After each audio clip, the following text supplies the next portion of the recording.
नमस्कार दोस्तों, स्वागत है आपके अपने YouTube चैनल यूपी गणित में। और मैं संजीव कुमार। मैं इस वीडियो में आप लोगों को बताने वाला हूं, सिखाने वाला हूं गणित का एक मोस्ट इंपॉर्टेंट प्रश्न जो बोर्ड एग्जाम 2024 के लिए दोस्तों बहुत ही इंपॉर्टेंट होने वाला है। दोस्तों प्रश्न मेरे पास दिया है, विद्यार्थियों ने एक समूह द्वारा अपने पर्यावरण संचेतना अभियान के अंतर्गत एक सर्वेक्षण किया है जिसमें उन्होंने एक मोहल्ले के 20 घरों में लगे हुए पौधों से संबंधित निम्नलिखित आंकड़े एकत्रित किए हैं और प्रति घर पौधों की संख्या ज्ञात करनी है। प्रति घर माध्य पौधों की संख्या ज्ञात करनी है। दोस्तों हम इस सवाल में मुझे ज्ञात करना है माध्य, ठीक है, क्या निकालना है माध्य, अर्थात समांतर माध्य ज्ञात करना। दोस्तों अगर आपको समांतर माध्य ज्ञात करना है तो मुझे क्या करना है, यहाँ पर प्रश्न में तो यहाँ पर मेरे पास 2 ही कॉलम दिए थे, मुझे माध्य ज्ञात करना है तो उसके लिए मुझे 2 कॉलम और बना लेने हैं। दोस्तों अगर आपको किसी भी सवाल में माध्य अगर ज्ञात करना है तो मुझे क्या करना है, उस सवाल में 2 कॉलम मुझे और ही बना लेने हैं, ठीक है। और पहले कॉलम का नाम हो जाएगा मध्यमान, जबकि दूसरे कॉलम का मान हो जाएगा f गुणे x। पूरा विस्तार से अब इस वीडियो में आप लोगों को बताने वाला हूं, मध्यमान किस तरीके से निकलता है, f गुणे x किस तरीके से निकलता है, ठीक है। ये मध्यमान जो होता है इसको हम क्या कहते हैं, x से प्रकट कर लेते हैं, ठीक है। जो यहाँ पौधों की संख्या है, जो किसी भी की संख्या हो, चाहे पौधे की चाहे किसी भी की संख्या हो, उसे मैं f से प्रकट कर लेता हूँ। स्मॉल जो f होता है उससे इसे हम डिनोट कर लेते हैं। बात आती है मध्यमान। मध्यमान को हम कैसे ज्ञात करेंगे।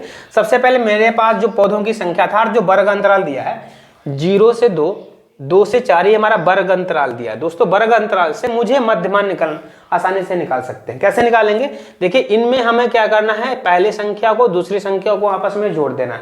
जो वर्ग अंतराल में उच्चतम और निम्नतम सीमा होती है इन दोनों को आपस में जोड़ देने। देखिए ये हमारा इस 0 में 2 जोड़ेंगे तो हमारा 2 आएगा। अब जोड़ने के बाद उसे मुझे आधा कर देना, 2 से डिवाइड कर देना।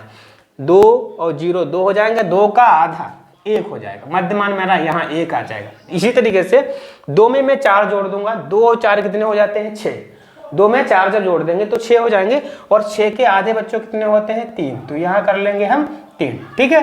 अब क्या करेंगे, 4 और 6 10, 10 के आधे 5, ठीक है। इस तरीके से हम सारे मध्यमान को आसानी से निकाल देंगे। आपको और एक तरीका है, अगर आपने क्या किया, 2 मध्यमान आसानी से निकाल दिए और निकालने के बाद आपको ये देखना है इनमें अंतर कितना है। अगर चाहें इसको जोड़कर नहीं, तो हमें 2 ही मध्यमान निकाल लेने, मतलब इन दोनों को जोड़ दिया 1 आ गया, इसको जोड़ दिया a आ गया, ठीक है। अब क्या करना है, तीसरा मध्यमान अगर हम ऐसे निकालना चाहें तो हम कहेंगे इनमें दोनों में अंतर कितना है। 1 के बाद 3 आ गया, कितना जोड़ा भैया, 3 आया, 2 का अंतर है, अर्थात इन सभी में 2 जोड़ते चले जाएंगे, सारी संख्याओं का मध्यमान आसानी से निकल के आ जाएगा। यहाँ पर हम 3, 5 में 2 जोड़ेंगे 7 हो जाएगा, 7 में 2 जोड़ेंगे 9, 9 2 11 और 11 2 13 हो जाएगा। तो मैंने मध्यमान निकाल लिया, ठीक है। मध्यमान निकालना आप सभी को आ गया है। अब क्या करेंगे, f गुणे x निकालेंगे। f गुणे x कैसे निकाला जाता है, मैंने आपको बताया जो घरों की संख्या है वो f है और मध्यमान दिया है वो x है। आधार इन दोनों की मुझे क्या कर देनी है, गुणा कर देनी है।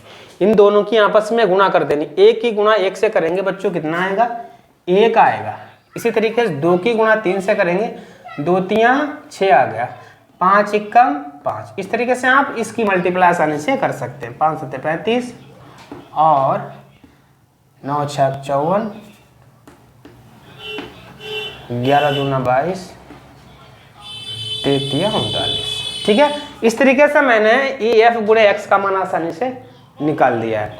अब क्या करना है, मुझे सबसे पहले माध्य आपको ज्ञात करना है तो मुझे मतलब 2 कॉलम और बना लेने, उन दोनों कॉलमों का मान ज्ञात करना। मान कैसे निकाला जाता है, पहला कॉलम में मेरा मान होता है मध्यमान और दूसरे में होता है f गुणे x, ठीक है। निकालने के बाद अब क्या करेंगे, यहाँ लिखेंगे सिग्मा। इसको हम क्या कहते हैं, सिग्मा। इसका मतलब होता है योगफल, जोड़ना होता है। इसका मतलब क्या होता है, जोड़ना। इसे हम सिग्मा से बोलते हैं, इसका जो नाम होता है वो सिग्मा होता है, ठीक है। अब क्या करेंगे, जोड़ना है, इन सभी को जोड़कर यहाँ लिख देना। लेकिन ये सिग्मा किसको जोड़ रहे हैं, f गुणे x को, तो यहाँ लिखेंगे f गुणे x, सिग्मा f गुणे x। जितना यहाँ योगफल आएगा, इन सारे का जितना योगफल आएगा उनको मुझे यहाँ लिख देना है। और इसमें क्या करना है, इसमें सिग्मा करना है f का। जितना हम f में जितनी भी संख्या है इनको हम जोड़ देंगे, जितना आएगा वो यहाँ पर हम लिख देंगे, ठीक है। अब इसका योगफल बच्चों कितना आया है, इसका जब योगफल हम जोड़ेंगे तो इसका योगफल जो आ जाएगा 62 आ जाएगा। बच्चों कितना आ जाएगा, 162, सॉरी 162 आ गया। मैंने इन सभी को जो जोड़ा है तो इसका योगफल 62 आ गया है। इस तरीके से इसको भी हम जोड़ देंगे तो इसका योगफल बच्चों कितना आता है, इसका योगफल आता है 20। ठीक है, अब योगफल निकालने के बाद मुझे लगाना है फार्मूला। माध्य का फार्मूला बच्चों क्या होता है, देखिए माध्य का फार्मूला कैसे हम लिखेंगे, माध्य बराबर होता है सिग्मा एफ गुणे एक्स बटे में sigma F. Sigma F x का जो मान है मैं उसे अंश में कर दूंगा और जो हमारा सिग्मा एफ का मान है उसे हर में। ठीक है, सिग्मा एफ एक्स का मान बच्चों कितना है, 162 आया था, तो मैंने यहाँ सिग्मा एक्स एफ एक्स के जगह पर 162 कर दिया, बटे में मेरे पास कितना है 20। अब क्या कर देंगे, इसे मैं भाग कर दूंगा किससे, सबसे पहले 2 से इसे डिवाइड करते हैं, 2 एकम 2, 0 आ गया। अब 2 अट्ठी 16, 2 एकम 2, तो बच्चों कितना आ गया हमारा, इसका जो मान आया है 81 बटे हमारा 10 आ गया। अब क्या करेंगे, ये भैया माध्य है लेकिन अभी हमें भाग कर लेना है, माध्य भैया इसको भाग कर लेंगे तो इसका जो हमारा भागफल आएगा 1.1। ठीक है, ये हमारा माध्य आसानी से निकल आ जाएगा। ठीक है, तो ये तो आपको बिल्कुल समझ में आ गया है किस तरीके से माध्य को हम ज्ञात करेंगे। वीडियो पसंद आए तो वीडियो को लाइक करना, शेयर करना। अगर आप मेरे चैनल पर नए हैं तो यार चैनल को भी सब्सक्राइब जरूर करना है। ठीक है बच्चों, धन्यवाद।